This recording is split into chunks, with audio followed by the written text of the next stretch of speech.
Hello? Hello?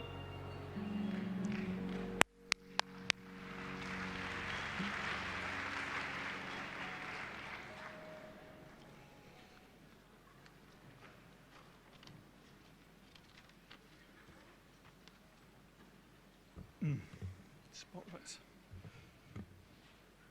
Good morning.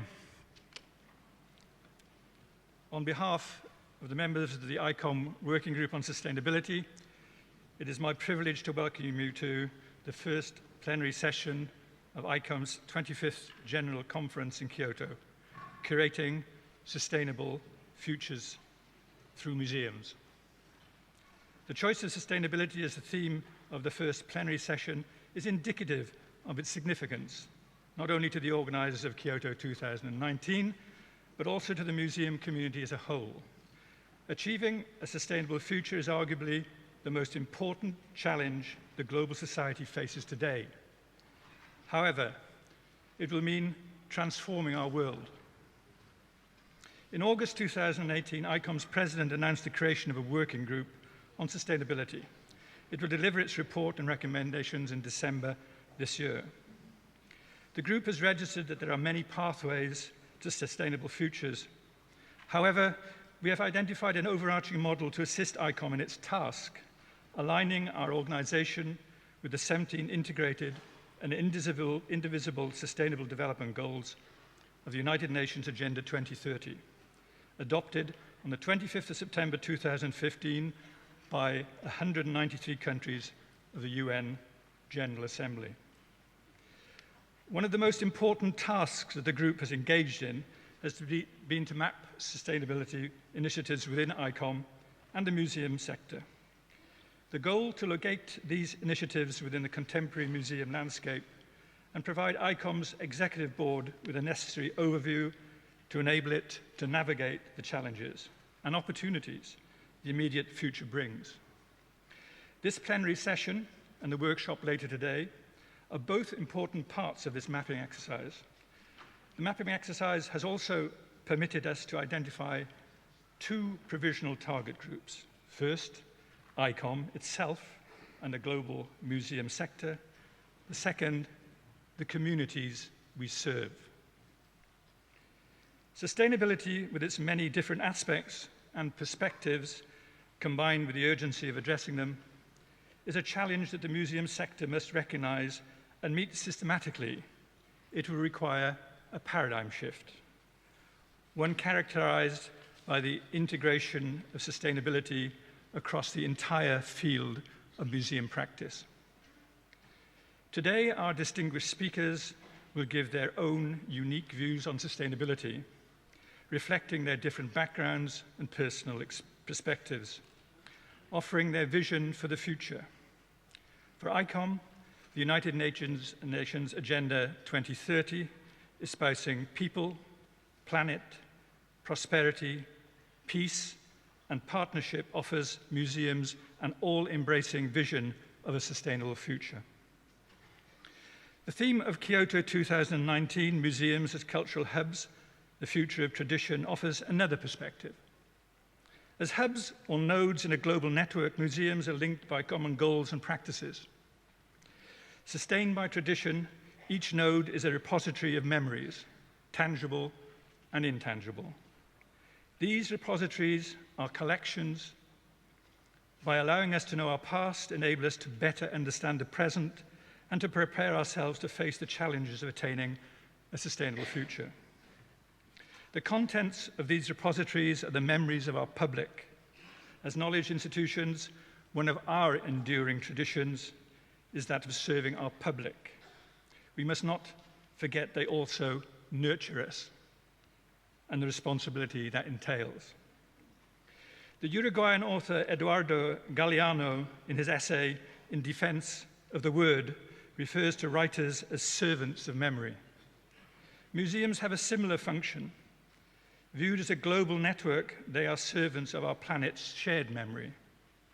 Museum collections, then, can provide society with a necessary platform from which its members can contemplate positive pathways to attaining sustainable futures. As the global society directs its attention to the challenges and opportunities inherent in moving from a mass consumption society towards a future sustainable one, museums have a unique opportunity to embrace the role of being key intellectual and civic resources. ICOM must offer leadership to mobilize the global museum community and to engage our public in positive collective action in the pursuit of sustainable solutions. The future of tradition is ensuring that an active museum sector, led by ICOM, can contribute to the United Nations vision of transforming our world. I would now like to invite the President of ICOM to introduce our keynote speaker. Welcome to Sustainable Futures.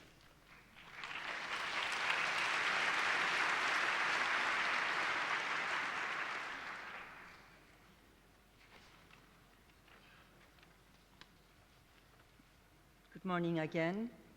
I would like to thank Maureen Rees, Chair of ICOM's Working Group on Sustainability, for giving us some background on the topic of sustainability and an insight into the work of this very active working group. I'm also grateful to our speakers who have come from different regions of the world in order to share with us their invaluable experience as museum professionals and their different perspectives on sustainability issues. I'm looking forward to hearing their presentations, and I'm convinced that we will all gain precious inspiration from their contributions. Now, I would like to introduce our first guest, Dr. Mamoru Mori, who I have invited to give an introduction talk, especially because of his involvement in a leading science museum engaged in favor of a more sustainable future. Dr. Mori is Chief Executive Director at Miraikan, the National Museum of Emerging Science and Innovation, which opened in 2001 in Tokyo. Being both a museum and a research center, this institution specifically helps bringing researchers and visitors closer and seeks to consider the potential for science and technology in contributing to a sustainable future of society. Besides, Dr. Mori's experience as a scientist is quite extensive and diverse. In addition to being the first Japanese astronaut on Space Shuttle, he is committed to creating links between researchers and society as part of his position at Miraikan, but also through other activities such as science TV shows. I first met Dr. Mori in 2017 during the Science Center World Summit, where he served as chair of the event. Under his steering, this major international summit realized the establishment of the Tokyo Protocol, which was endorsed by the World Science Centers Museums Networks in support of the United Nations Sustainable Development Goals. It has been envisioned as an action plan, actually, and a behavioral guideline for science museums to assist in the realization of a sustainable future and creation of a sustainable society by science communication activities. I would like to thank Dr. Mori again for being with us here today to share his unique experience as scientist and museum professional, and I would like to invite him to the stage, please.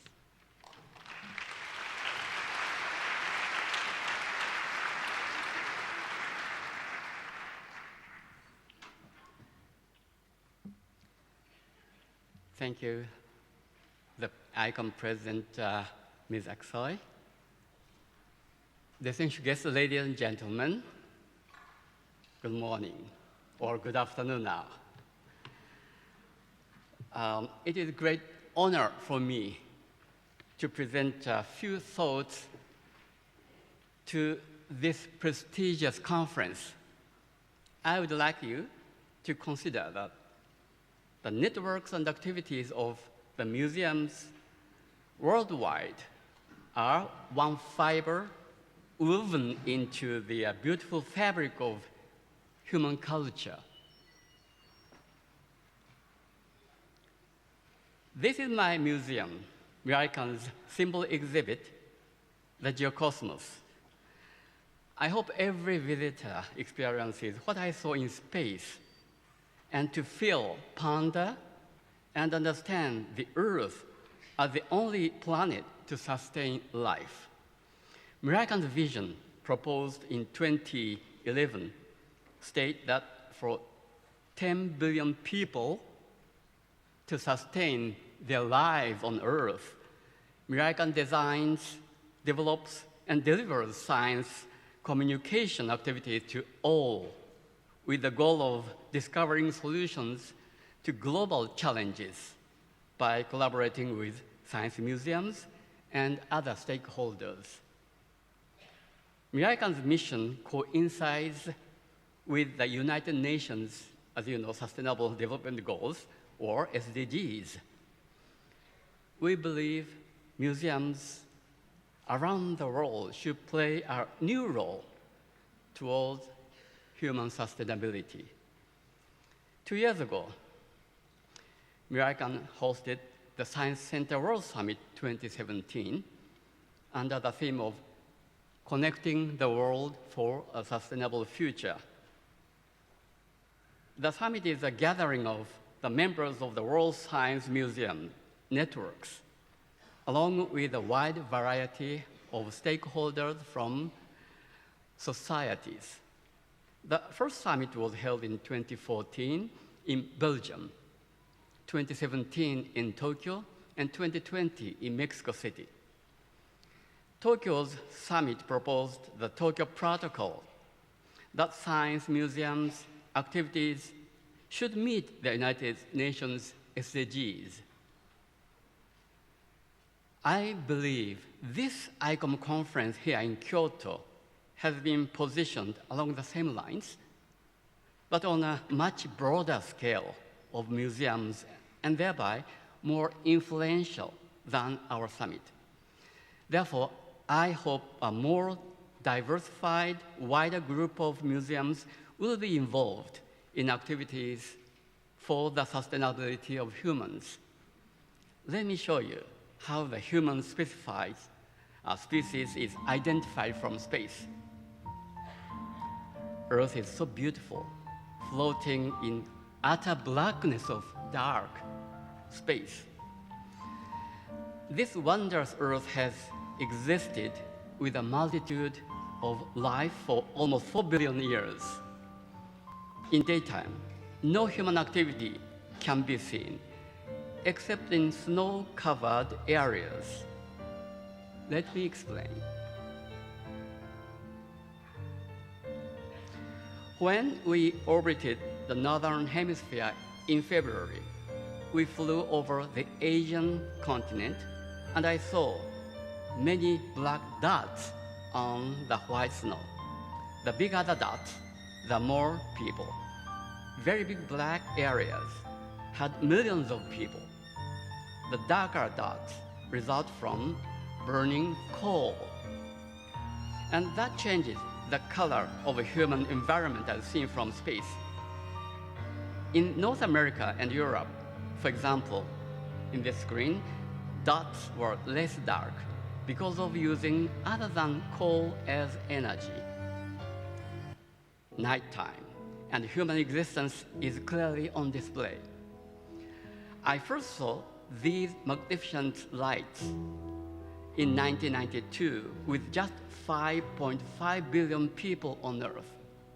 And now our species is exceeding 7.5 billion. Even more lights.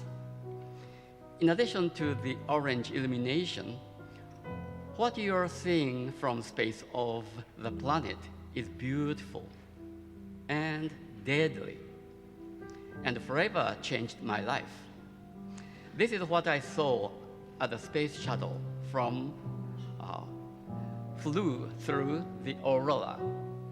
And keep in mind, the aurora is a result of deadly solar winds.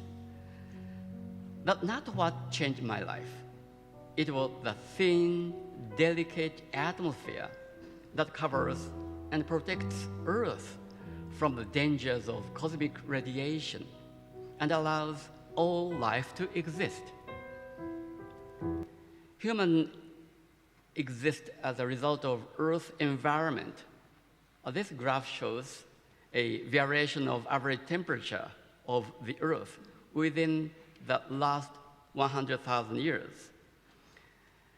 We have been lucky over the last 10,000 years as the average temperature has been warm and steady, called Holocene. Our ancestors existed in an ice age of more than 100,000 years and survived by following migrating animals, thus living without a settlement. Though the humans suffered shortages of food in freezing environment all the time, the Holocene period allowed our species to invent agriculture and so to live in a permanent place. This provided a unique, sustainable lifestyle that separated the human species from other life forms. Since agriculture, the human population increased and has greatly accelerated in recent decades due to many advances, particularly from science and technology. A new era began when the human species acquired a global view from space, as it convinced us that our planet is the only environment we have to sustain our species. Then at the beginning of this century, we had a genomic view on the atomic level. That convinced us the human species is not so special among the diversified earthbound life forms from the viewpoint of DNA sequence. Now, Earth is hitting humans with hard reality. Artificial intelligence is creating a super nature and a super reality. We need measures to deal with these in order to sustain humanity. Science and technology provide a new perspective, the tsunagari of life, which means in Japanese, establishing a relationship with a network of life over time. It starts with every life form consisting of cells, and for living cells to be sustained, they need atmosphere, light, and temperature.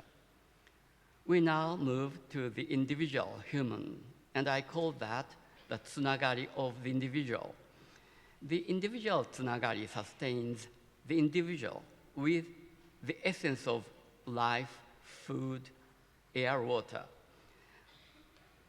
But the individual's lifespan is only around 100 years at most. To continue, we need the tsunagari of societies with the goal of sustaining human life. A human society is made up of many cultures, such as religion, military, nations, politics, to name a few. No one culture alone can sustain a society.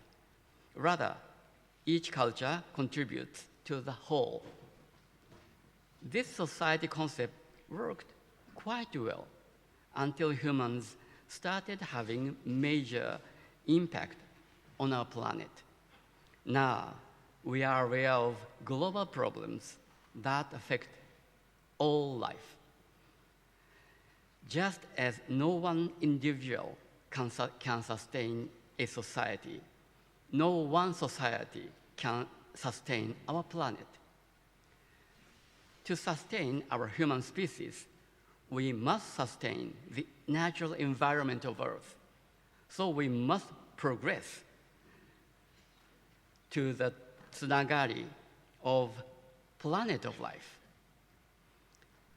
A transformation designed to sustain all life through the integration of all combined wisdom from all societies by means of science communication.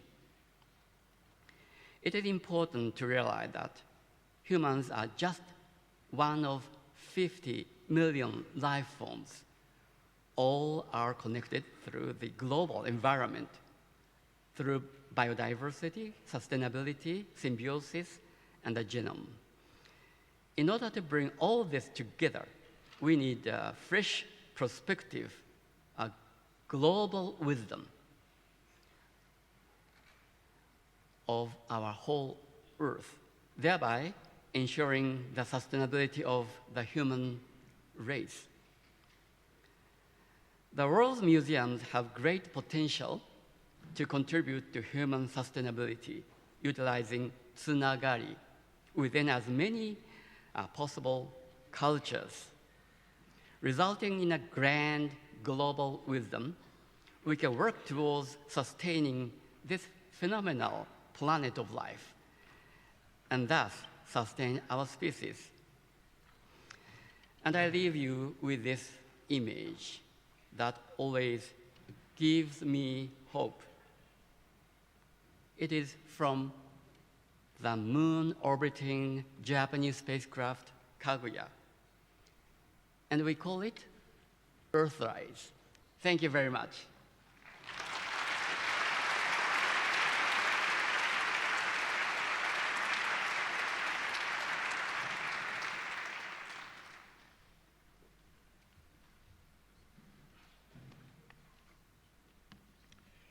Thank you, Dr. Mori, for your inspiring remarks. I would like now to give a brief account of the rest of the plenary session. We've invited 4 distinguished speakers, Sarah Sutton, Cecilia Lamb, Bonita Bennett, and Yasiara Frona, to share with us their personal experiences of addressing sustainability, to illuminate how museum practitioners have a role to play in the transition to a more sustainable future, and by so doing benefit themselves, their institutions, and society as a whole, to offer us all present today pathways to empowerment, ideas that we can take forward in our own work when we return home from Kyoto. These key messages will then be revisited and elucidated by Henry McGee in his role as discussant. Finally, we will ask the panel and all of you present to contribute to an exchange of opinions, a dialogue between members of the museum family that the Working Group on Sustainability hopes will enrich the content of our report and recommendations and enhance the role of ICOM in curating sustainable futures. The first speaker is Sarah Sutton. Sarah Sutton works with the staff and leadership of cultural organizations as they develop sustainable solutions and foster climate action. As a member of the Executive Committee for We Are Still In, and as its Culture and Institutions Sector Lead, she strengthens the American sector's support of the Paris Agreement. She is co-chair of the American Association for State and Local History, Task Force on Environment and Climate, and a board member of the American Alliance of Museums, Environment and Climate Network. She is also a co-author of the Green Museum and author of the Environmental Sustainability at Historic Sites and Museums. She is a 2019 Salzburg Global Fellow. Sarah.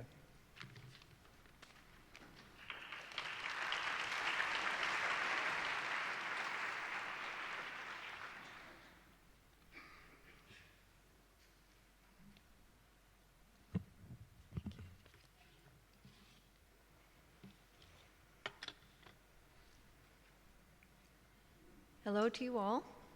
Thank you to ICOM Sustainability Working Group for this invitation, and to the conference planners and the museums of Japan for the glorious welcome we've all been experiencing. I'm very pleased to be here with you all. Please imagine a country anywhere in the world where there are museums. Imagine a museum professional preparing to leave her home for work. She steps out into the fresh air and makes her way easily through her community, being greeted and greeting others as she goes.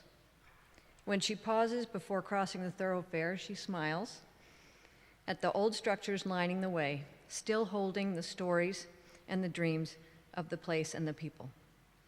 As she nears the waterfront, her mind slips back to before, when native plants and wildlife had been scarce here, and people struggled to grow and find healthy foods. She reaches her destination, finding others already busy. There are researchers in the collection, curators in the community, educators in the schools, healthcare workers at a weekly clinic, scientists in the treetops, and dancers in the plaza. They and those they touch work continuously to reaffirm the values of just, healthy, responsible communities.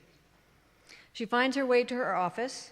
She is about to join a United Nations-sponsored weekly global conversation, an exchange with other directors of museums committed to the health and well-being of cultural and natural communities on this planet. Now as we go about our workdays, we use our skills, abilities, creativity, and freedom, and authority where we find it, to fulfill our institution's missions in pursuit of the greater good. Museums are charitable institutions, which means they are identified as valuable for the public good.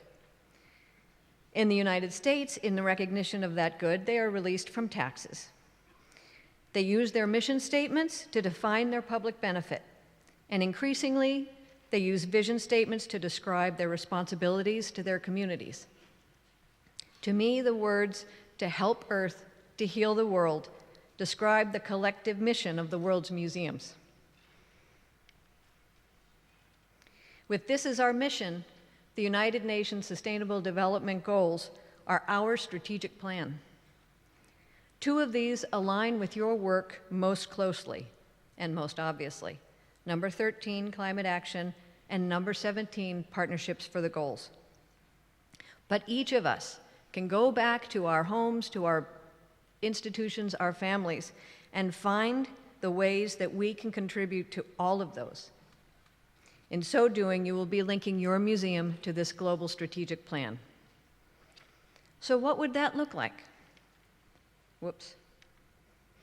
Imagine that museum director as her meeting ends. She clicks the discussion to end the web conference connection. Today's discussion was an encouraging review of museums' work for the UN Sustainable Development Goals.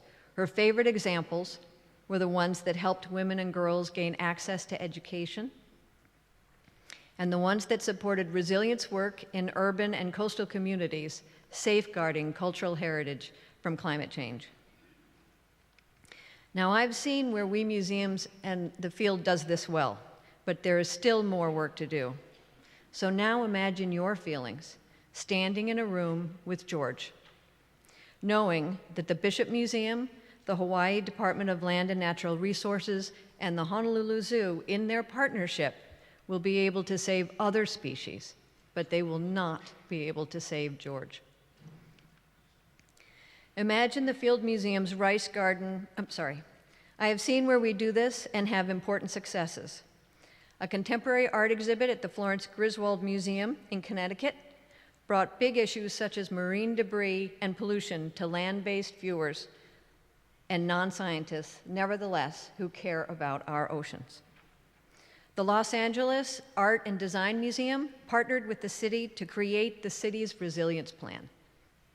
And here, the Fields Museum Native Rice Gardens are a living exhibition about natural history that showcases the museum's commitment to conservation and community, sharing the beauty and the vitality of native plants and wildlife habitat on the ancestral homelands of the Three Fires Confederacy, the Ojibwe, Ottawa, and Potawatomi.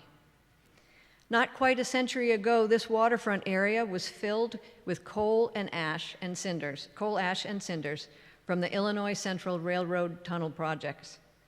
Now, it is becoming a restorative and educational example as it replaces the unsustainable front lawn, honors the indigenous peoples of this area, and advances the museum's work to decolonize its interpretation of indigenous cultures.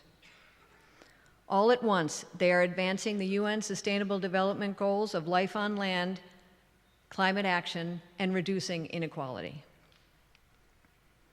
And I have seen where we join with others for what matters most.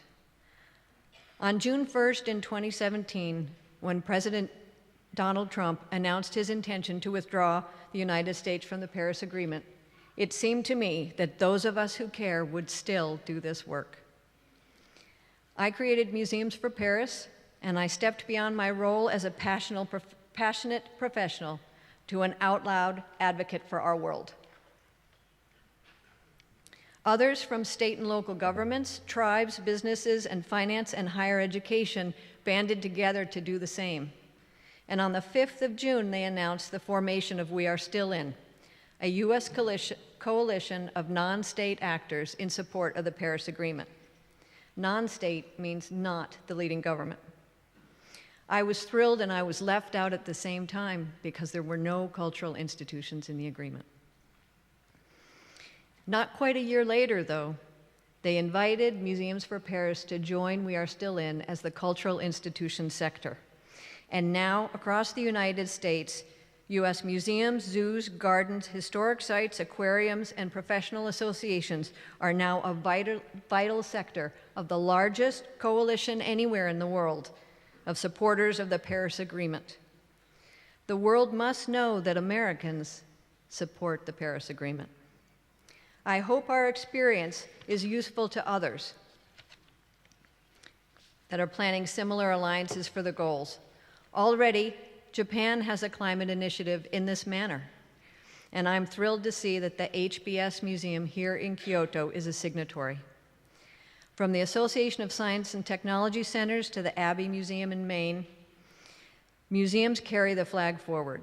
At the We Are Still In website, you will see us listed alongside Hewlett-Packard, Lyft, Levi Strauss, all of us taking strides for energy efficiency, healthy spaces for children, and protecting sites against sea level rise and climate impacts. Each of us has an important role to play in this. In closing, museums hold in one body the diverse physical and intellectual resources, abilities, creativity, freedom, and authority to foster the changes the world needs most, to help Earth to heal our world, using education, research, and creativity to mobilize collaborative and collective action for significant environmental impact so that health, justice, and cultures flourish. Thank you for joining us today, and I give you all my best wishes for our work together. Thank you.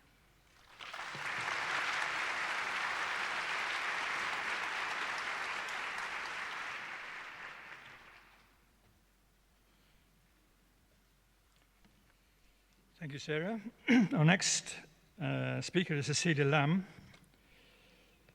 Cecilia is the founding director of the Jockey Club Museum of Climate Change and the director of the Campus Planning and Sustainability Office at the Chinese University of Hong Kong, the Hong Kong Special Administrative Region, China. With a portfolio including strategic planning and sustainability in higher education, she also oversees the program operations of the Hong Kong chapter of the United Nations Sustainable Development Solutions Network, and serves as a member of the Hong Kong Sustainable Campus Consortium. Cecilia.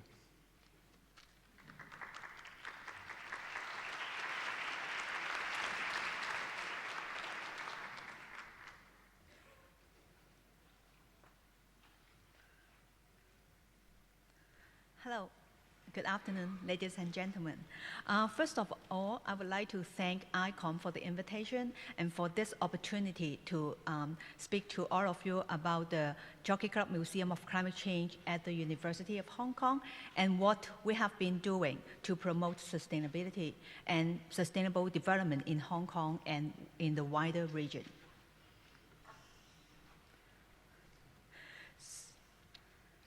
So, first of all, let me introduce the museum to you. We are the world's first climate change museum, established in December 2013, with a generous donation of the biggest charitable organization in Hong Kong, the Hong Kong Jockey Club Charities Trust, and that's why the name of our museum. So our vision is to promote positive changes in knowledge, attitudes, behavior, in relation to climate change. So At the bottom of the slide, you can see that there are 4 colorful squares, which represents 4 of the relevant SDGs that we are working towards. SDG 4, quality education. 11, sustainable communities. 13, climate action. And 17, partnerships for the goals. So how do we achieve the vision of the museum? As a museum, the first thing first, exhibitions. So we try to introduce to the public the cause and the devastating effects of climate change that could cause to human life. We also show them the innovative research conducted by the researchers in the Chinese University of Hong Kong and elsewhere, which tackles climate change challenges. Also, at the same time, our exhibitions also show the public, the visitors, positive changes in the behavior can help contribute to a sustainable future for everybody. So apart from exhibitions, we also organized a lot of different community programs to engage the public in promoting sustainable development. The current one we are organizing in the museum is called Climate Action. And of course, at the same time, we rely on the donation from our donor so that we can run the museum and offer free admission to everybody, and so that more people can come to our museum to see what we have to offer. And at the same time, we also count on the partnerships with other NGOs and charitable organizations. So, Climate Action, what is it about? It is a 3-year community program designed to empower Hong Kong people to propose innovative solutions and take positive action to meet the climate threat. So when they come to the museum, they are going to see a lot of facts about climate change, how it is affecting us. And we want to let them know, to empower them with the knowledge, to encourage them, to push them to really act and make a change. And the key initiatives under this climate action program are: 1, mobile museum and virtual tour; 2, nurturing future sustainability leaders; and 3, public action projects. So why do we want to offer a mobile museum and virtual tour? Because we want to extend the scope and reach of the museum's public engagement. We also want to provide an enticing taste of what a visit of the actual museum would be like, so that people are attracted to really pay a visit to our museum. And very importantly, we also want to spark a wider interest in climate change among the public. We want more people to care. For the mobile museum, it is actually a snapshot of what the actual museum has to offer, and it is a series of portable and easily set up modular structures on free loan to schools, community centers, and other public places where they want to get the whole community together to do something about climate change. How we can make a change to what climate change is threatening us, how we could reduce the carbon footprint of everybody. For the virtual tour, we try to provide an unprecedented worldwide access to everybody. So there would be absolutely no physical boundaries and no time constraints. You can visit our museum anytime you like, anywhere you are. And as a university museum, young people are always our main target. That's why the second initiative of the Climate Action Program is nurturing future sustainability leaders. Our aim is to provide a platform for the young people to explore, experiment, advocate, and act. So we currently have 2 programs to support this goal. The first one is called MOCC Ambassadors. University students are trained to become docents who are able to lead museum tours and also eco-tours. So through this experience, they would have a lot of opportunities to interact with the public and to understand what they do not know about climate change, and accordingly, they can give them share their experience or give them advice or suggestions on what they can do to reduce their carbon footprint and become part of the change agents. And the second program is called Team MOCC. It is designed for high school students. We try to provide experiential and service learning for the high school students and challenge them through this experience to build sustainability into their daily lives. And what is important here is that we don't just want them to be part of it. We want them to bring the message back to their families, to their schools, and also the communities. And we hoped everybody gets involved. So the third part is public action projects. Our aim is to engage the public in all sustainability matters and to promote positive action by the public. It is because we understand that when people come to visit the museum, they may be very interested in looking at the exhibitions, but after they left, they probably would not do anything about it in future. So what we have in mind is that we want to engage them. So after they leave the museum, after they see the exhibitions, we want them to take away with something and really act on it. Here are three examples. The first one is a waste reduction project. This is a project designed for high schools students, and we provide them with training in effective waste management. And then they are challenged to identify ways, innovative ways to achieve zero waste. And again, we want them to bring the message across back to their families and communities. The second example is Sustainability Hub. It is an online resource portal with a collection of tools and resources to help people to go green. And together with the Sustainability Hub, we have an action monitor. It is also an online tool in which the users can set their own green targets, and then they can monitor their own performance from time to time so that they know which areas they need to improve. So lastly, I would like to talk a little bit about the global sustainable development partnerships we have made. So currently, the MOCC is the secretariat of the Hong Kong chapter of the United Nations Sustainable Development Solutions Network. We established SDSN Hong Kong last year in January, and because we wanted to join the global community to contribute to the advancement of the 7 SDGs introduced by the United Nations. And in the same year, we also established the SDSN Youth Hong Kong in order to provide a platform for the young people to champion the cause of sustainable development and promote SDGs. And last year, we organized a total of 49 activities. And as you can see from the table, we try to have all our activities address as many SDGs as possible. So we also want to bring this message to the whole Hong Kong community, and we hope that people would see that it is important and it is high time for every one of us to act.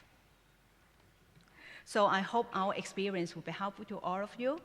And before I end the presentation, please, may I invite all of you to visit us when you are in Hong Kong in person, or just go to our website to try our virtual tour. Thank you very much.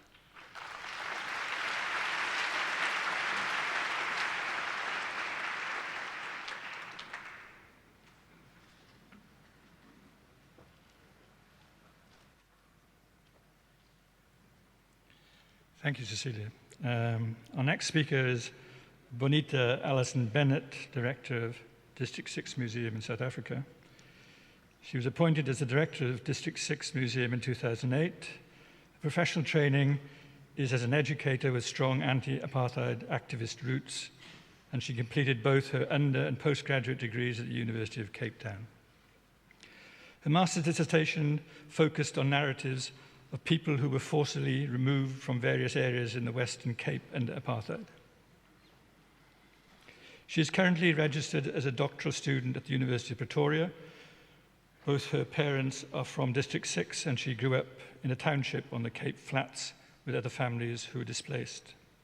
the District 6 Museum provides a wonderful platform from which to confront the legacies of apartheid displacement and to also raise awareness about the indivisibility of human rights. Bonita.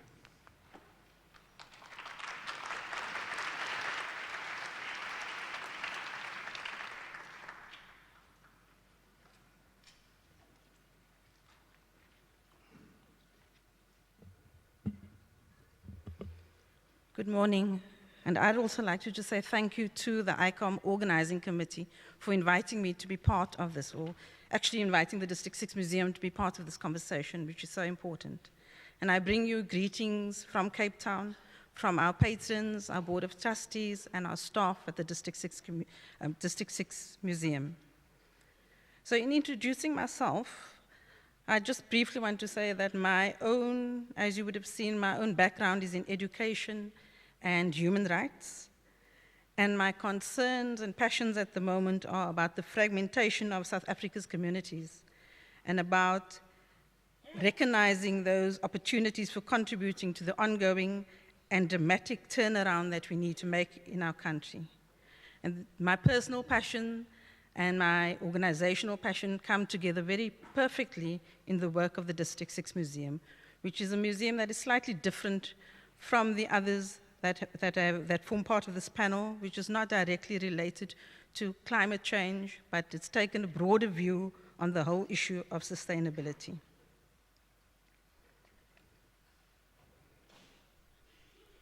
So in briefly introducing our museum, I thought I'd just give you a snapshot through our mission statement, which is that we are an internationally engaged museum of innovation, working with the members of District 6 and other communities affected by forced removals, and contributing to the cultural reconstruction and restitution of post-apartheid South Africa. And in thinking about that, we believe that it is a very invigorating and exciting time to be a museum at this particular juncture in history. We exist at a time when museums are no longer regarded as distant and aloof spaces, but as potentially exciting nodes of meaningful engagement. We exist at a time when people have access to information and knowledge, forming sources on so many different platforms. And they are very discerning in their high expectations of us. We are required to work with the past, with traditions, with remembrance, while being future-focused. Our sustainability resides in our ability to ride these challenges and to ensure that legacy is translatable into the contexts which future generations have to navigate. For our own survival, we dare not be stuck in the past, but must continue to be inspired by it. As a museum that has its origin in the struggle for land justice during the latter part of the apartheid period, the District 6 Museum in Cape Town in South Africa is firmly placed within the struggle of a community to achieve a state where no one is left behind, one of the intentions of the 17 Sustainable Development Goals. It came into being both to conserve the memory of the community that was destroyed under apartheid, which broadly speaking existed from 1948 to 1994, but also to support the land claim and the right of people to return to the land from which they were forcibly removed as a result of apartheid laws when the diverse area was declared for whites only. The bulldozers moved in to break down people's homes and destroyed the street grid so that minimal traces remained of them having lived there. As people were moved to barren dormitory townships, the relationships were severed on a number of levels, and these include the severing of the relational fabric of the community, which was ripped apart from the neighborhood, and the support structures of family and friends and neighbors as they were sent to different places. There was a severing of the community's relationship with the land, which included practices to supplement the food resources which were scarce from time to time, and they practiced foraging from the land on which they lived. Another broken connection was the spiritual connection with Table Mountain, which formed the backdrop to the community. And the same applied to the visual connection with Table Bay, overlooking the Atlantic, together with all the resources provided by the sea, such as food, employment, enjoyment, and comfort. And much as we'd like to think that we are contributing to all 17 of the Sustainable Development Goals, our work more clearly falls within the 7 that I've got on the screen there. Some of them quite directly, and others we've stretched the definition a little bit to also challenge ourselves and others around us to broaden our understanding of that.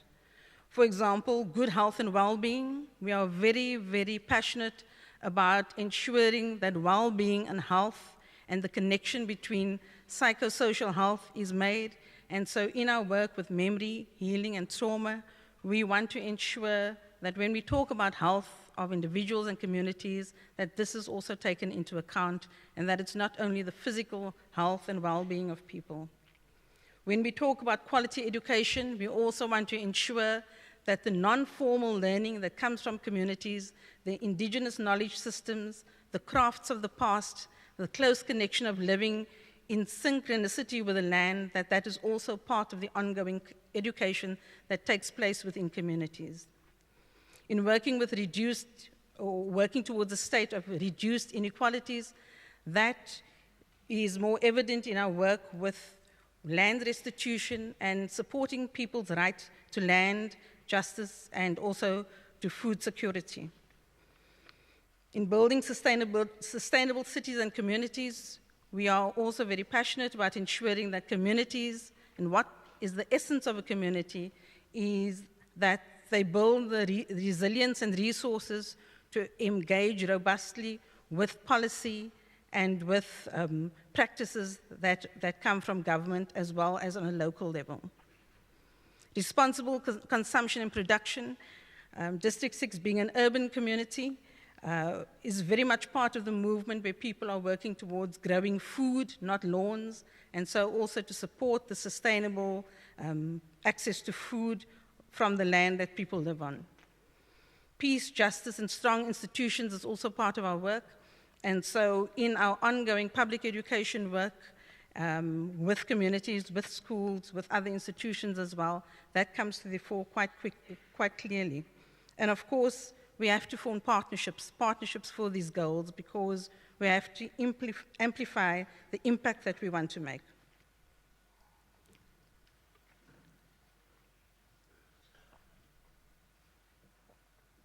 So in thinking about the new reconstituted community of District 6, which is slowly and painfully taking shape, together with a number of stakeholders of which the museum is but one, we see a future which references the community's past, but is very distinct from it.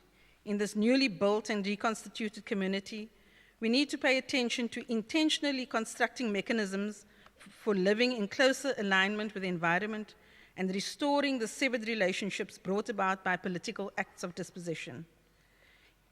Through these acts, a relationship with the land was severed, and it was replaced with houses for people to live on a barren landscape to which they had no relationship. All traditional relationships to the land were ignored and overwritten by oppressive actions.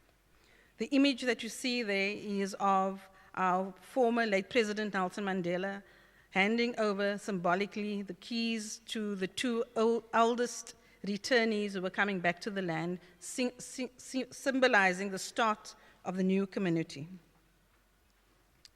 Modern times, especially as it relates to post-dispossession, is characterized by fragmentation, disconnection, and damage to people and their environments.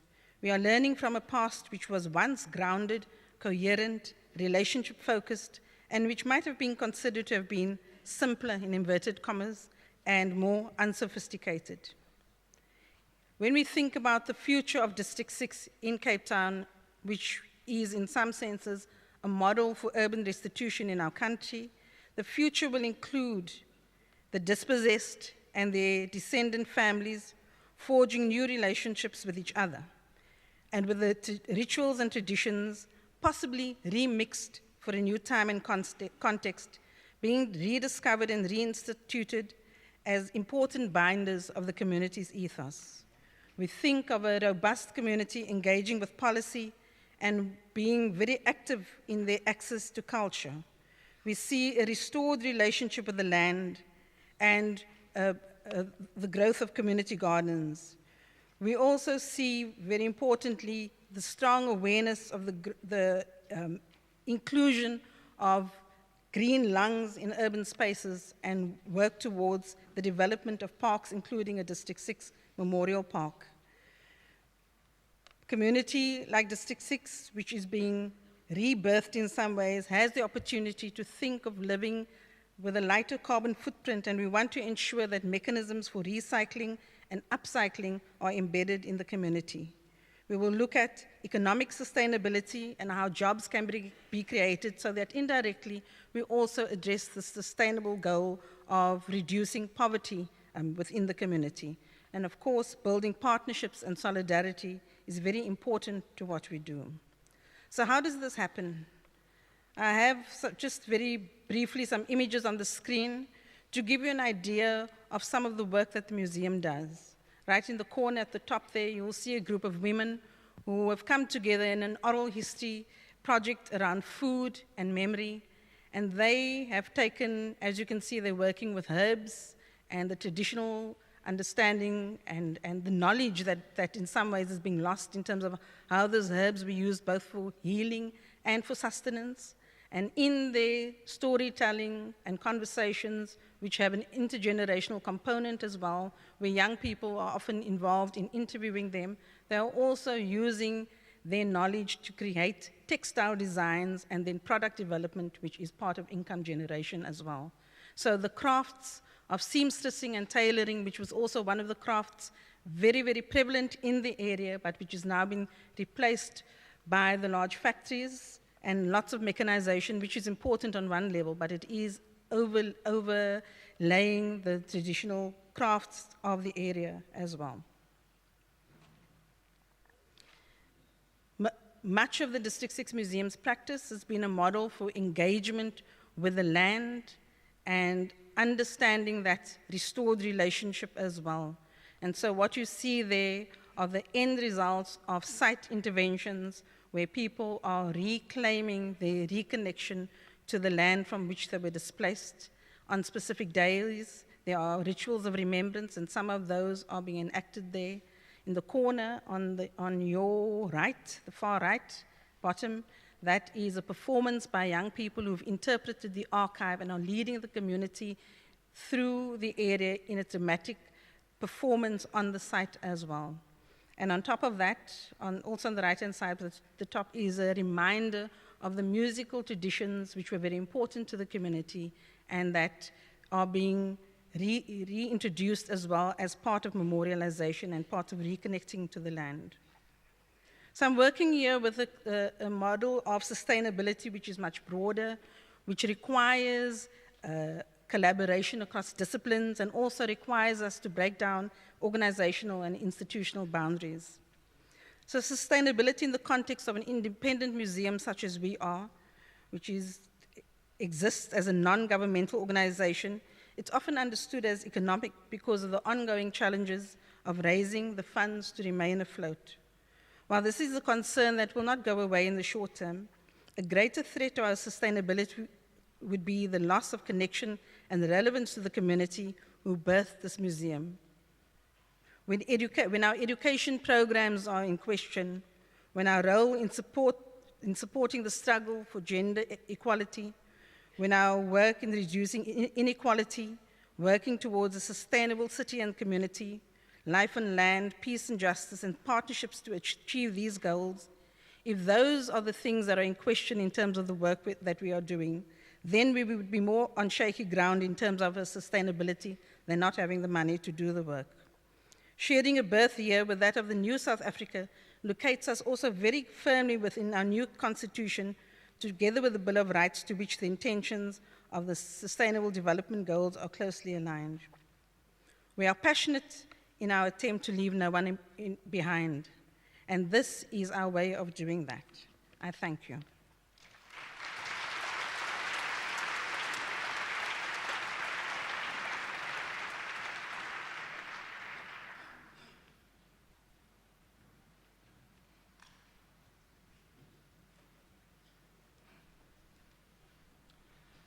Thank you, Benita. Final speaker is Jasse Are Fröne. She holds a degree in history from the Federal University of Ouro Preto, a master's in social history and a PhD in economic history, with emphasis on cultural heritage. She was trained in restoration by the Center for Conservation and Restoration and in conservation by the Getty Conservation Institute. She is currently a professor at the School of Fine Arts at the undergraduate course in Visual Arts and Conservation Restoration, and lecturing at the graduate program in arts. She also coordinates the graduate program in Built Environment and Sustainable Heritage with the Faculty of Architecture of the Federal University of Minas Gerais. Merci.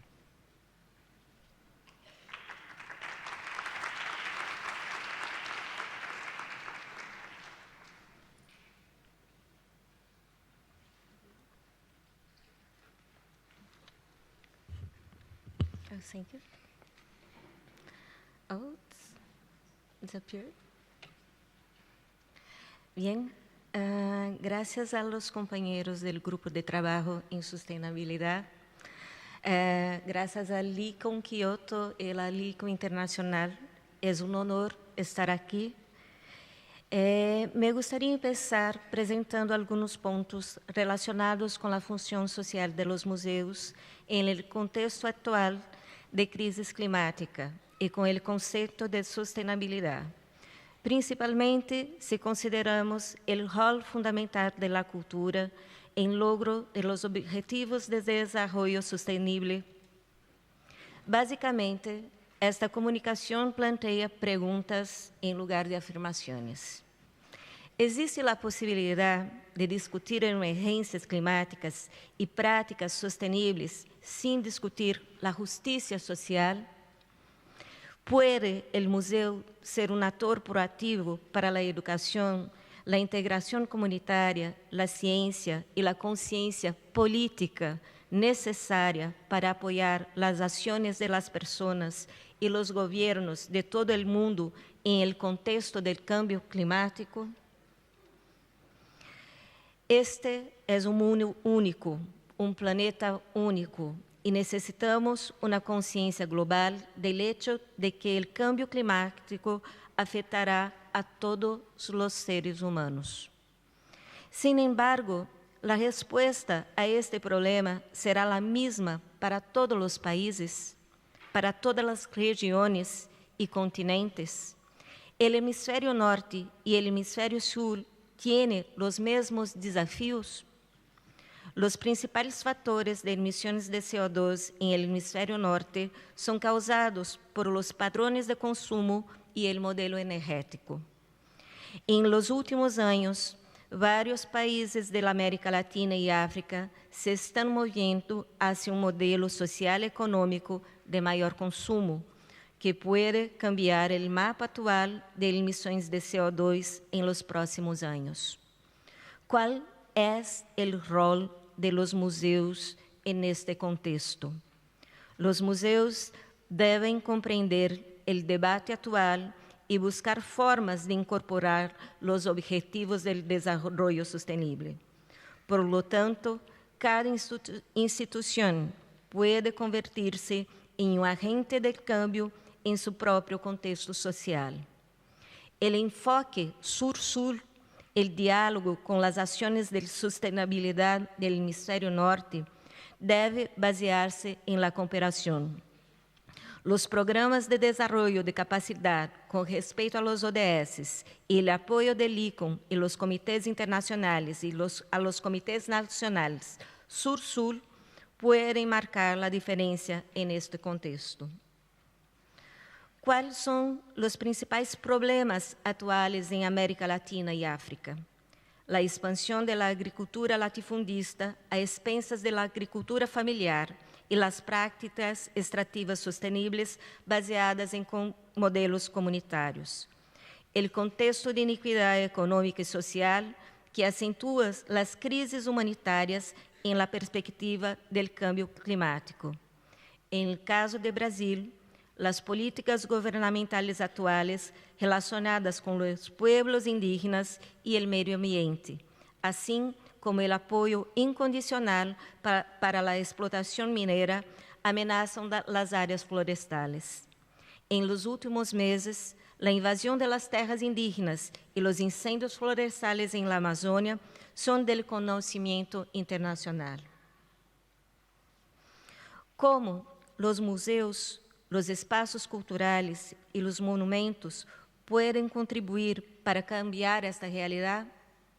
Educación, integración con la comunidad, investigación, cambios estruturales internos em seu próprio consumo de energia e adoção de práticas sustentables. Los niños, los jóvenes e los adultos devem ser educados sobre os problemas relacionados com a crise climática, suas causas e consequências, e como cada cidadão pode ser um agente transformador através de suas ações personais. Esta é a forma que os museus podem ajudar a las pessoas a conectar-se com informação científica confiável e precisa, em lugar de obter sua informação solamente de las redes sociais, que é vulnerável a las fake news. La FAO ha publicado documentos importantes que correlacionam os cultivos tradicionais com a proteção florestal. En este contexto, a diversidade do estilo de vida de las comunidades se apresenta como uma forma de resistência e resiliência. Estes instrumentos devem ser utilizados para guiar as atividades de los museus e sua integração com suas comunidades. Como os museus podem integrar comunidades e convertir-se em espaços de voz e escuta?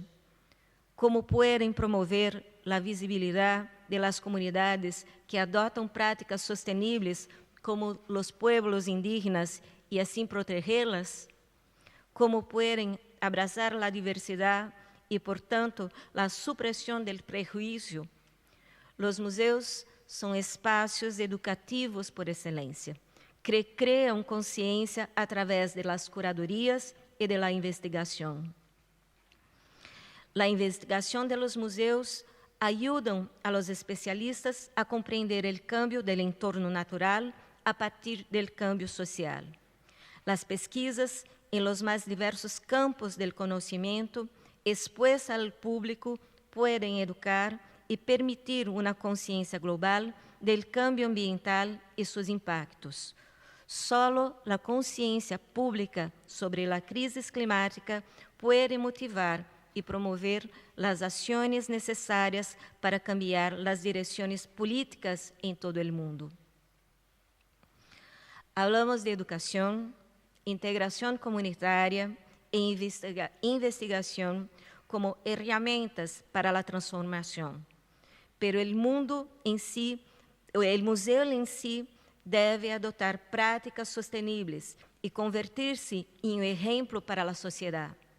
Para ser um agente de cambio, os museus mesmos devem ser exemplos de cambio.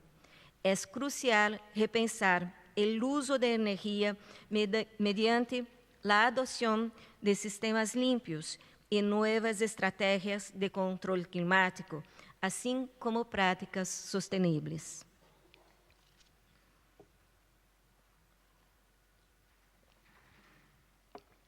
Se celebramos em Kyoto os museus como ejes culturais baseados em la demanda de construir um futuro através da tradição, os museus devem apoiar e difundir práticas sustentáveis de gestão ambiental.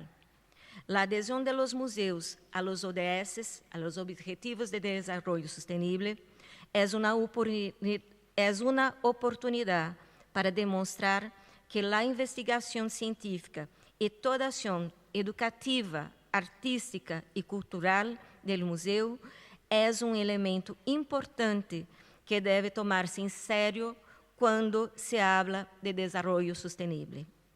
O museu deve preparar a geração atual para o futuro, e o futuro da humanidade depende de uma maior compreensão da demanda de justiça social e da proteção do meio ambiente.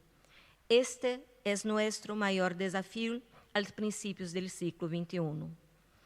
En vista de los trágicos eventos en la región de la selva amazónica en Brasil, me gustaría proponer uma chamada a todos os museus de história natural, los museus de los estados brasileños de la Amazônia Legal e los museus de los países latino-americanos cujos territórios estão ocupados por la Amazônia, Colômbia, Venezuela, Equador, Bolívia, Guiana, Suriname e Guiana Francesa, para discutir e promover atividades educativas de investigação sobre o problema da deforestação, a queima e a política ambiental da região.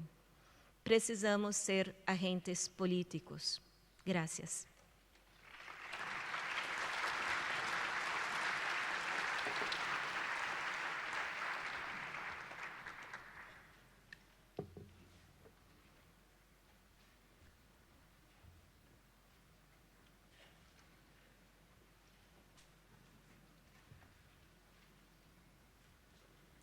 I will now ask Henry McGee to give a response to the four presentations and point to commonalities within them.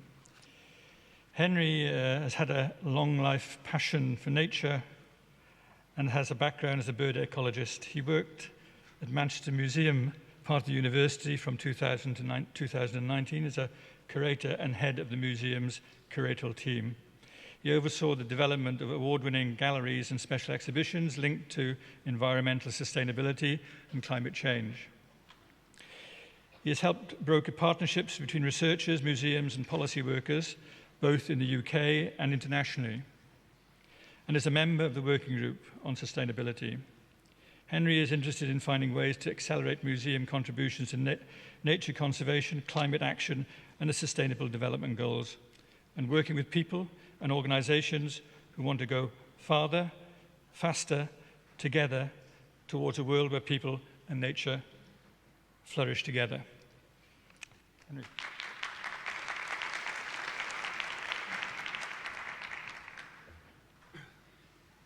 Okay, thank you for the introduction, Maureen, and thank you for the invitation and the opportunity to speak with you here today. So I'd like to thank Dr. Mori for his very inspirational introductory speech and our four speakers who have given their excellent presentations. So they've each given us a personal and different perspective on how they're approaching sustainability, and we can all draw inspiration from their experiences to help us create, amplify and share our own sustainability stories. And I personally draw great inspiration from our location because it was in this conference hall that the world's governments agreed to set legally binding targets to reduce greenhouse gases to prevent disastrous climate change. The Kyoto Protocol was agreed here in 1997 and set the direction towards the 2015 Paris Climate Agreement. And we continue on that path today, building the future on the foundations of the past. So there are estimated to be roughly 55,000 museums in the world. Individually and collectively, they bring tremendous benefits to society and the environment, but they also have negative impacts through their use of energy and the waste that they produce. And collectively, they probably have an impact that's larger than that of a small country. Working to become more sustainable means simply enhancing our positive impacts and reducing our negative impacts. It is about trying to do more good and to do less harm. So the purpose of this plenary is to help us all understand how we can curate sustainable futures through museums. As we've heard from our four speakers, and as I personally believe, the best initiative that we can all connect with is the Sustainable Development Goals. And I won't call them the United Nations Sustainable Development Goals. They're our Sustainable Development Goals. They belong to all of us, and they will benefit all of us and those who come after us. So that's what I'm going to focus on. So the goals were agreed by the world's governments in 2015 as a plan for people, planet, and prosperity, with peace and partnerships. So people, planet, and prosperity are the very traditional three dimensions of sustainability. Peace and partnerships are the things that will help them come together better. And partnerships is part of why we're all here today.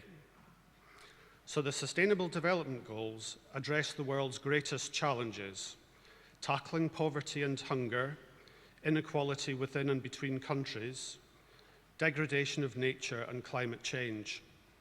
The goals aim to ensure that no one is left behind, and I'd like to emphasize that point about ensuring no one is left behind. They also recognize that social and environmental challenges often have the same roots. They are interconnected, and we can't tackle them alone or one at a time, because we might just be creating problems for someone else. So the goals are relevant to all museums as they relate to both nature and culture. They apply to all countries and are also sensitive to local circumstances and challenges. They have been sent out as an invitation to all sectors to achieve a future where people and nature flourish together. Some goals relate very obviously to museums, so that means they will not be achieved without our participation. The Sustainable Development Goals need museums, but museums also definitely need the Sustainable Development Goals. If museums believe that they can make a difference, which of course they can, they just cannot ignore this call, or it is museums who will be left behind. We should ensure that we are accelerators for the goals and not brakes. So there are 17 Sustainable Development Goals and 169 targets that support them. The reason there are so many is because they were put together by a very large consultation exercise that involved many sectors of society. I've spent a great deal of time thinking about how museums can contribute effectively to the goals and targets, partly because 17 and 169 are just too many to remember, and also because our work will fit more clearly with some than others. So I would like to propose for you a framework of 7 key activities that can be applied by all museums, each of you, and all of your networks to connect with the Sustainable Development Goals. But of course, you can also add in goals and targets specific to your situation. And I'd invite you all to think about these 7 activities in relation to the rest of the conference. So firstly, museums can all work to protect and safeguard cultural and natural heritage. This includes objects in their collections information that makes collections usable, and intangible cultural heritage. But it also includes the cultural and natural heritage beyond our museums. Taking this approach helps museums to work in partnership with others involved in cultural and natural heritage, and it connects us with the wider world, and Jesu's presentation related to this point in particular. Secondly, museums can support and provide learning opportunities that support the Sustainable Development Goals. Educational programs can support people to live fulfilled lives in harmony with one another and with nature. But learning is not just about information. It is not enough for people to know about problems and challenges. They need to care about them and be empowered to be part of the solution, empowered to act on their own concerns and in their own lives. Thirdly, museums can work to enable cultural participation for all. Culture is a human right that everyone has the right freely to participate in the cultural life of the community, to enjoy the arts and to share in scientific advancement and its benefits, end quote. And that's from the Universal Declaration of Human Rights. So to deny someone access to culture is to deny their human rights. Ensuring people have opportunities to engage with the diversity of culture and cultural expressions is crucial for their own lives and for peaceful communities and societies, and Benita's presentation related very strongly to this point. Fourthly, museums can support sustainable tourism, which addresses the needs of visitors, the tourism industry, the environment, and host communities. Sustainable tourism can have very positive social, environmental, and economic benefits and works to reduce any negative impacts of tourism. Fifthly, we can enable research in support of the Sustainable Development Goals. Collections are a distributed research resource that need to be cared for and developed for the long term. Collections help researchers understand the world, our place in it, and how to manage our impacts upon it. Social sciences and humanities research helps understand the richness of human imagination, creativity, and ingenuity, and can help support a transition to a sustainable future. Sixth, we can direct our internal leadership, management, and operations to support the Sustainable Development Goals. This means working to enhance our positive impacts and reduce our negative impacts. For example, supporting staff and ensuring employment rights, reducing waste, and using energy wisely, and being accountable and transparent. It is about ensuring our institutions are run ethically, fulfilling our promise to society as custodians of cultural and natural heritage. And lastly, to direct our external leadership, collaboration, and partnerships towards the Sustainable Development Goals. Partnerships are absolutely crucial to achieving the goals, and museums can work with policymakers, local government, researchers, civil society, with other sectors, with multiple countries, and of course with one another. And Cecilia and Sarah's presentations resonated with this point. Now, museums are already doing many of these things, and that is great, as it means that we're already moving fast with some of these challenges. But we mustn't be complacent. If museums work to support these 7 activities, to keep them in balance with, I'll just move on, to keep them in balance with one another, and to enhance their positive and reduce their negative impacts, and to work with one another and with other sectors, that is how I believe we will all curate sustainable futures together. And when we reach 2030 and the end of the Sustainable Development Goals, we will be able to say that we did what we could, we played our part. And in order to help those of you who are less familiar with the goals, I've put together a booklet which is available for free. It's being distributed widely. And it maps the 7 activities against the 169 targets of the Sustainable Development Goals. So that covers 1/3 of all of the targets of the goals, which is a pretty good contribution. And I'd like to thank you all for your time and attention. Thank you.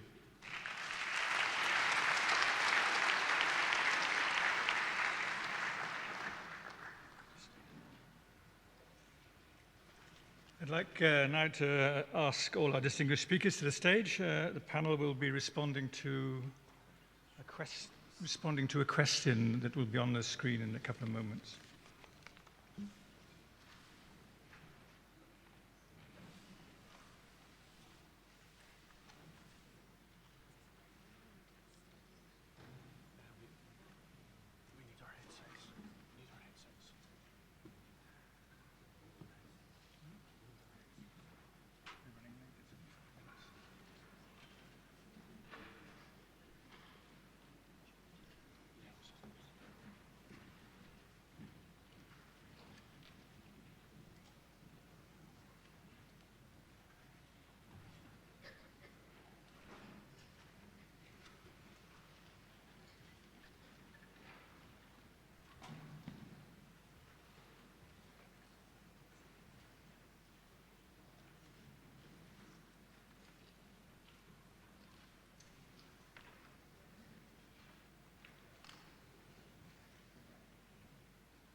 Marie, could we have the question?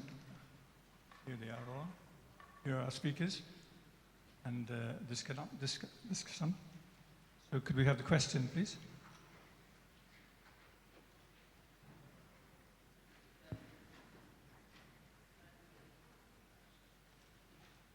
So in the time that's left to us, we are going to have a look at this question that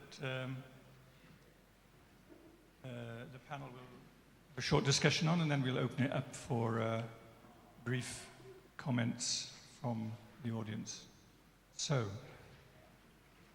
maybe Sarah, would you like to begin?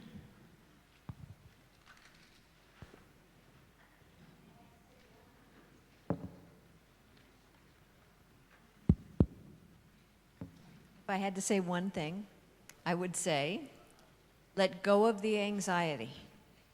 Let go of excessive pride and confidence. They interfere with the progress that we are all making.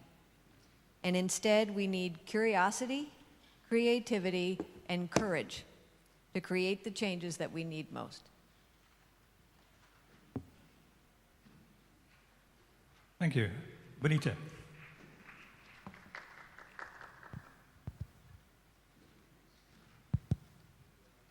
I would say that one piece of advice would be to really believe in people and what they know and what they can develop together, and so that museums don't position themselves as the experts within the institution, because working very closely with people helps us to discover those solutions. And I think we all have to become very astute listeners, and then also ensure that the listening that happens with the current generation of museum professionals, that it continues, and that there isn't a break in that institutional memory, but that it continues throughout the organization. Thank you. And Cecilia. I echo Bonita saying that people can work together with people. And on top of that, I would also like to add one point. That is, people can change. Change sounds hard.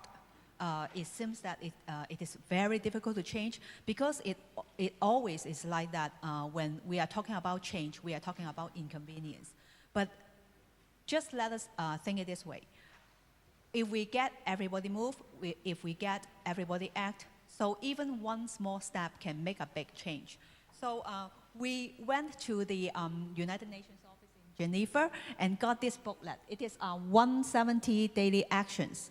You can make a big change by 170 small daily actions. So it is not that hard. Thank you. Yassi. So try to work with your communities, first of all, and inside the institution, try to understand how your institution are acting to achieve the sustainable development goals. Finally, Henry.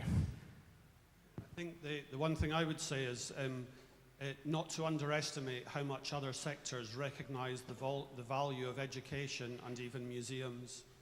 Some museums are specifically mentioned in the work plan for the Paris Climate Agreement. So other sectors recognize our importance, they just don't quite know how to connect with us sometimes. So I like to think of this as a kind of adventure, and I think I'd invite you all to accept that call to adventure. Thank you, Henry. Before we open the dialogue to you all in the audience, either in the form of concise comments, questions, or simply examples in response to the answers the panel have given and the presentations earlier, I'd like to invite you to be brief and remain within the boundary that the question imposes. I'd like to thank you for your understanding. We're already running a bit late, and we have about 6 or 7 minutes. So the floor is open.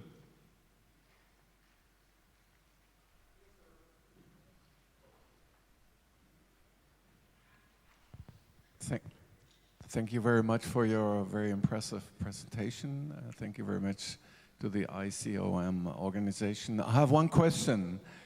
What have we been doing, or what have you been doing as an organization to offset the cost and the footprint of all of us coming here to this conference?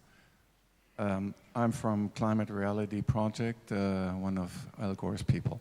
Thank you very much. Okay, Sarah. I annually offset all of my sustainable museums and my family's carbon impact. Every year, I offset my business, Sustainable Museums, and my family's carbon impact through Climate Neutral Now, which is a UN program. And at the American Alliance of Museums, we honor our awardees every year with a gift of climate offsets, which was 150 tons this year.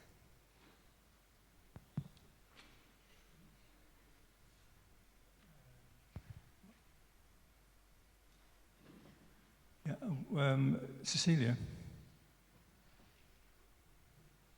For us, like Sarah just said, we try to offset each trip we took on business because it is just feel like our responsibility to do so. So we try to also encourage other units in the university and even our partners in the NGOs in other sectors of Hong Kong. So I think probably, like we said, together we can make a big change, and we hope this could carry on in different sectors of society. Thank you. More questions? Comments? Examples?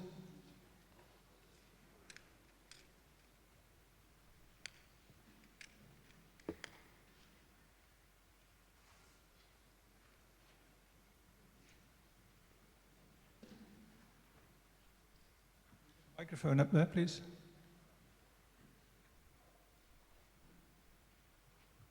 Nihongo de mo daijoubu desu ka?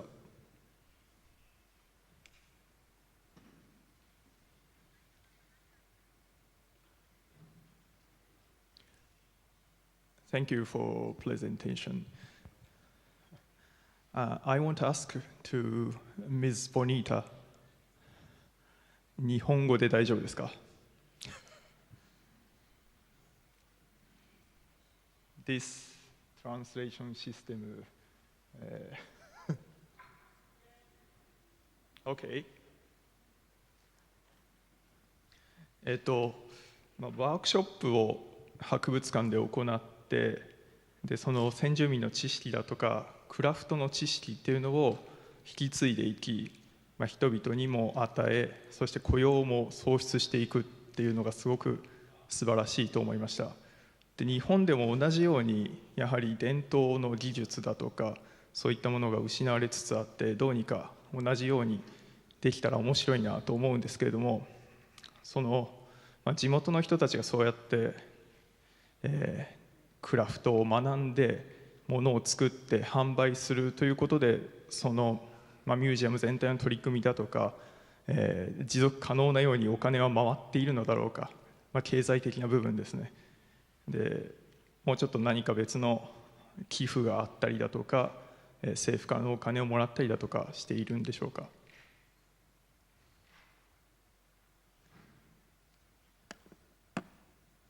Thank you for the question.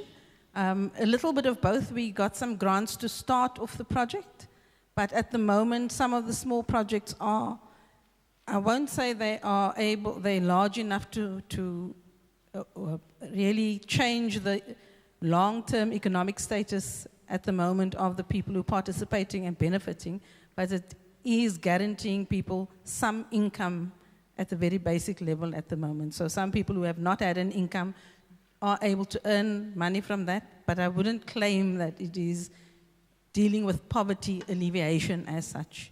But it's a really, I think there is potential to grow it from a micro example. We were trying to see if this can work, and there's a lot of interest, both in terms of the sustainable tourism market and also local market. So I do believe that there is the potential for it to grow much bigger. Thank you. Henry. I wanted to say something as well, which is about how we can use culture and heritage as inspiration to help us all move forward. So, as I understand it, in Japan you have the concept of motonai, the sad feeling when things are wasted. And this is a very beautiful idea, which I think can be useful to many of us in other societies. Thank you. One last question. We have a couple of minutes. Phone down here, please. Go ahead.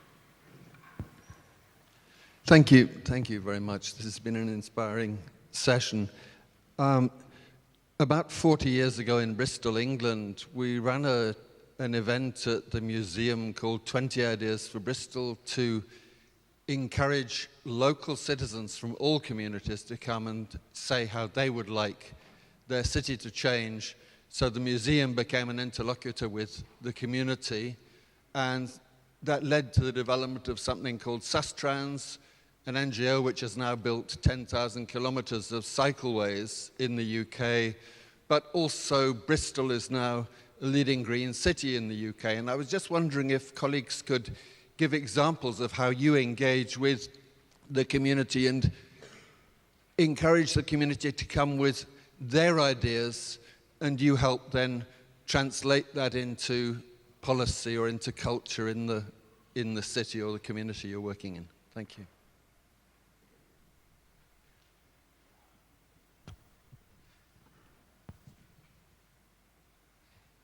Henry. I can give an example to do with climate change. Very often in museums we think of exhibitions as a kind of, they come and go one thing after the other. They're delivered. And what I like to try to think of them as is as steps on a journey. So in Manchester, where I used to work, we developed an exhibition at the same time as the city's local climate change policy was being developed. And so we did it in partnership with the City Council, with academics from the Tyndall Centre and myself from the museum. And you maybe come across this idea of the echo chamber, that one of the problems in society is that different stakeholders don't have much experience of one another. So they make their decisions based on presumptions and preconceptions. So we used the exhibition as a way to garner public interest in what was going on, so that when people were presented with the consultation, they would know how it related to their lives. And it was like pretty successful, I like to think. And we presented that at the United Nations in 2017, I think. And that was one of the steps on the journey to getting museums to feature in the work plan for the Paris Agreement. So that's how these things go. Thank you, Henry. Well, I'm sorry to say that the plenary is nearing its end, but before we close, I'd like to invite Jenny Newell, editor of one of the few books in print addressing museums and climate change, to give a short introduction to the sustainability workshop this afternoon. Jenny. Thank you, everybody. Thank you, Marion. So I'm Jenny Newell. I'm a member of the Working Group for Sustainability and the manager of climate change projects at the Australian Museum. I'm sure you've all been inspired by today's speakers. I know I have.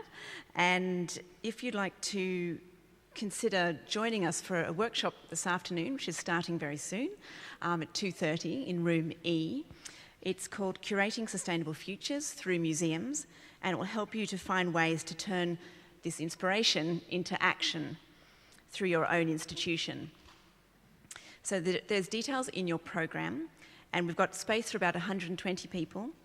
So please come along to room E by a little bit before 2:30, because we're hoping to start right on time. Maybe grab your bento box and come and join us. And come along for some ideas on how to upscale your power to have a positive impact on the world. Thank you very much.